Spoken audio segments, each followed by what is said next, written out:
Start. देश के अलग अलग हिस्सों से आ रही भीड़ हिंसा की खबरों ने फिर एक बार चिंता में डाल दिया है विराम। कुछ ही दिन पहले मध्य प्रदेश के नीमच में एक शख्स को वाहन से बांधकर घसीटा गया कोमा, जिसमें उसकी मौत हो गई विराम।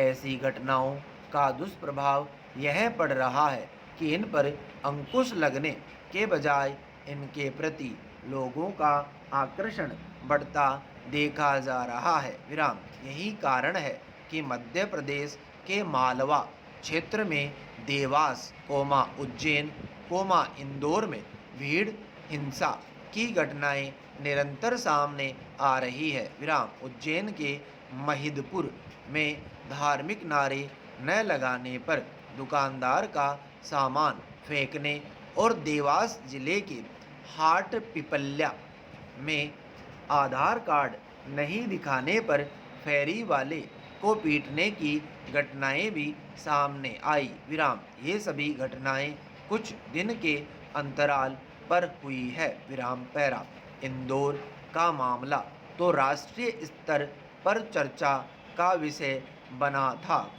जिसमें भीड़ एक युवक की पिटाई करती दिखाई दे रही है विराम। यह घटना इंदौर में बाणगंगा क्षेत्र की है जहां चूड़ी बेचने वाले एक शख्स को लोगों ने पीट दिया विराम। पुलिस ने दोनों पक्षों के खिलाफ मुकदमा दर्ज किया है विराम।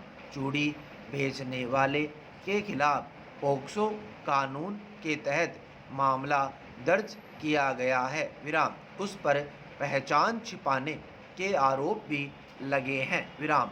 अब सवाल मौके पर न्याय करती भीड़ पर खड़े होते हैं विराम। अगर वह युवक दोषी है तो इसकी जांच करने का काम पुलिस और सजा देने का काम न्यायपालिका का है विराम।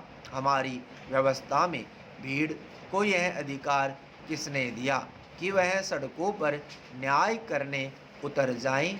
सड़कों पर न्याय करती भीड़ ने एक बार फिर व्यवस्था पर प्रश्न चिन्ह खड़ा किया और भीड़ हिंसा पर चर्चा को जन्म दिया है। पैरा भारतीय संविधान की प्रस्तावना में हम शब्द इस राष्ट्र में निवास करने वाले सभी नागरिकों के लिए प्रयोग किया गया है पर जब पालघर जैसी भीड़ हिंसा की घटनाएं होती है तो हम पर प्रश्न चिन्ह लग जाते हैं विराम। पालघर की घटना से पूरा देश स्तब्ध था सोशल मीडिया पर वायरल घटना के वीडियो ने तब भी मनुष्यता पर सवाल खड़े किए थे विराम। ऐसी घटनाओं को भीड़ हिंसा के रूप में देखने के बजाय धार्मिक रंग देने से एक नई बहस जन्म ले लेती है विराम। भीड़ हिंसा वह सामाजिक विकृति है जो किसी धर्म में विश्वास नहीं करती विराम।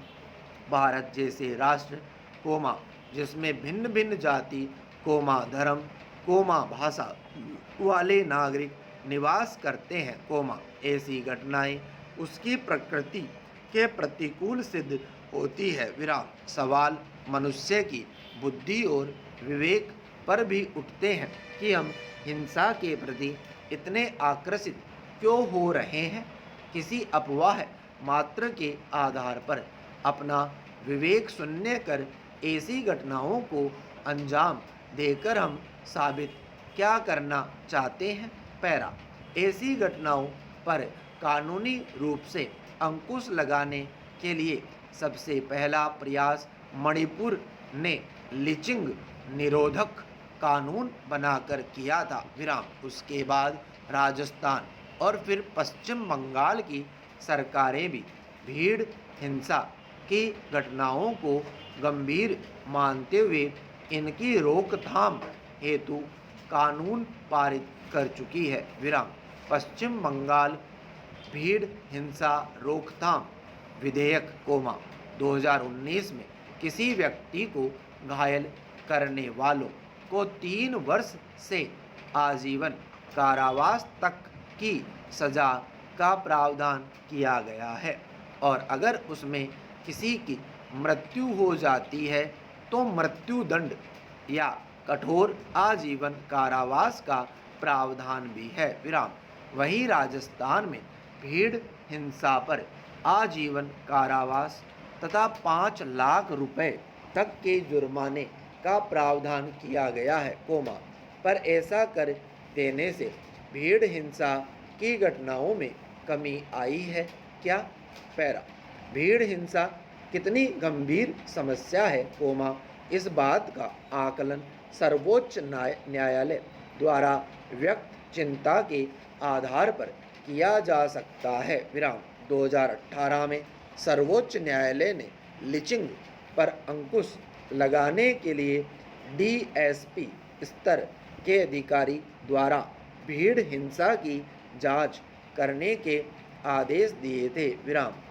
साथ ही विशेष कार्यबल, जो ऐसे लोगों के बारे में खुफिया जानकारी एकत्रित करें, जो इस तरह की वारदात को अंजाम देना चाहते हैं या अफवाह फैला रहे हैं, का गठन करने को कहा था। विराम।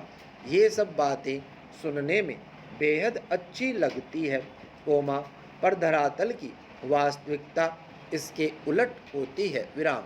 न्यायालय ने उस समय टिप्पणी की थी कि कोई भी नागरिक अपने आप में कानून नहीं बन सकता है। विराम।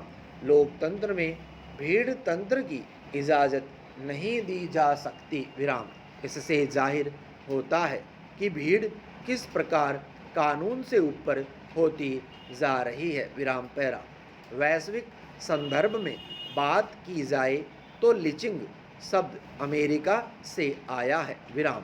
अमेरिकी क्रांति के दौरान वर्जीनिया के बेडफर्ड काउंटी के चार्ल्स लिंच अपनी निजी अदालतें बैठाने लगे और अपराधियों को बिना किसी कानून प्रक्रिया के सजा देने लगे। विराम।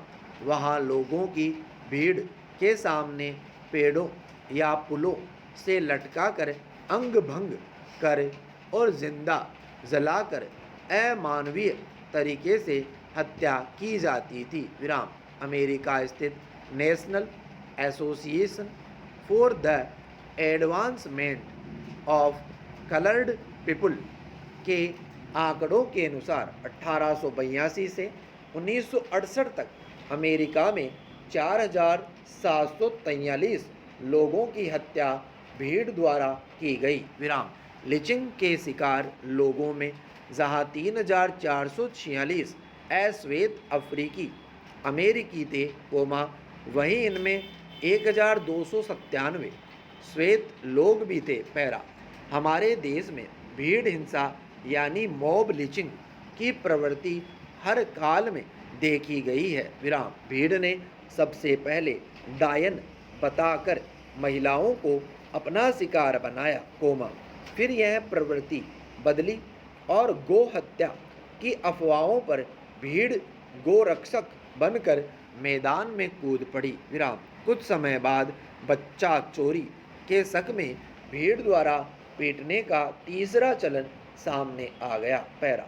5 अप्रैल 2017 को राजस्थान के अलवर में 200 लोगों की गोरक्षक भीड़ ने दूध का व्यापार करने वाले पहलू खान को मार दिया। विराम। इस मामले को सर्वाधिक सुर्खियां मिली, पर इस घटना को भी धार्मिक रंग दे दिया गया। विराम। इंडिया स्पेंड वेबसाइट के अनुसार वर्ष 2010 से 2017 के बीच दर्ज 63 मामलों में से 97% मामले पिछले 3 वर्षों के दौरान दर्ज हुए हैं। विराम। रिपोर्ट की माने तो वर्ष 2012 से अब तक सामुदायिक घृणा से प्रेरित ऐसी 128 घटनाएं हो चुकी है, जिनमें 47 लोगों की मृत्यु हुई और 175 लोग गंभीर रूप से घायल हुए हैं। विराम स्टॉप।